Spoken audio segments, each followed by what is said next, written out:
Cruelty often shows itself when no one expects it. But what happened inside a small, roadside diner one quiet morning proved that courage can arrive from the most unexpected places. The early sunlight reflected softly off the glass windows of Oak Ridge Diner, spreading warmth across the checkered floor and wooden booths.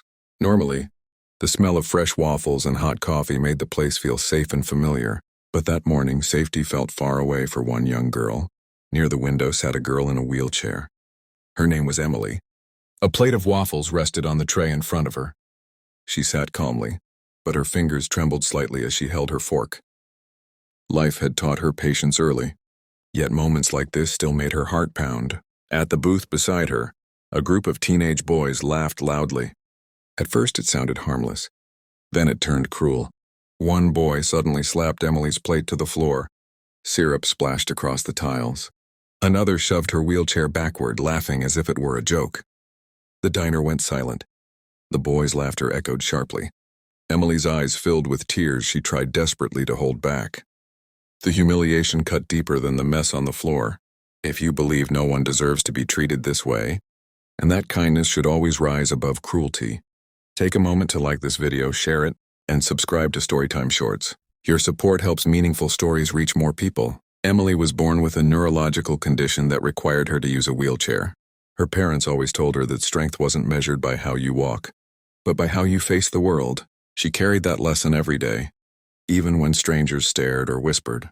But what happened that morning wasn't ignorance. It was intentional cruelty. Some customers looked away. Others shook their heads but stayed silent. The waitress froze near the counter, fear written across her face. Emily leaned forward, trying to clean the mess herself, wishing the moment would end.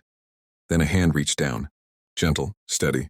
An older man carefully picked up the plate and placed it back on the table. "You don't deserve this," he whispered. His kindness helped, but the hurt remained. Emily sat quietly, appetite gone, her chest tight with questions. Why did people enjoy hurting others? Why did being different make her a target? About an hour later, the air suddenly changed. A deep rumble rolled through the diner. Heads turned as a line of motorcycles pulled into the parking lot. Chrome gleamed under the daylight. Engines growled softly. Leather jackets. Heavy boots. The diner door opened. The bell rang and silence followed. A tall man with silver-streaked hair stepped inside, calm and confident. Others followed behind him. His eyes scanned the room, then softened when they landed on Emily. He walked over and knelt beside her, bringing himself to her level. For the first time that day, Emily didn't feel small. The man, Jack, slowly turned toward the boys. His voice was quiet but firm. Whatever he said was enough. The boys stood up one by one, faces pale, eyes down, and rushed out without a word. Jack returned to Emily. He placed money on the table and told the waitress to bring her anything she wanted. Then he removed his jacket and gently placed it over Emily's shoulders. "You're not alone," he said. "You matter." Tears rolled down Emily's face, not from shame but from gratitude. The diner filled with soft applause. The waitress hugged her, promising she would always be safe there.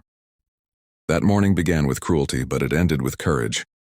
Emily learned that kindness can come from unexpected places, and that sometimes the strongest people carry the gentlest hearts. If this story touched you, please like, share, and subscribe to Storytime Shorts.